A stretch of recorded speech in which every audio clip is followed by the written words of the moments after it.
binasının 4-cü mərtəbəsində ancaq mühasib və menecerlərdən ibarət 22 nəfər işləyir.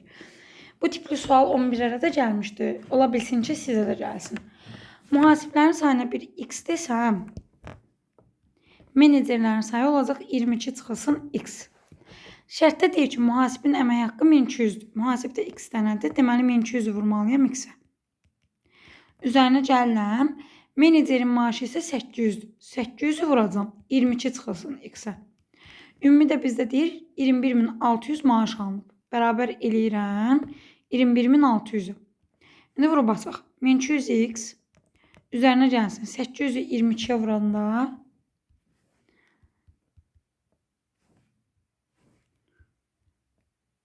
17600 çıxılsın 800x.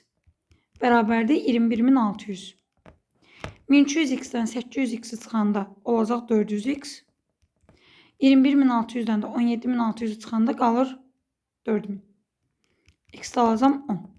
Deməli, mühasib 10 dənədir. Menecerdə 22-dən 10 çıxanda qalacaq 12 dənə də menecer.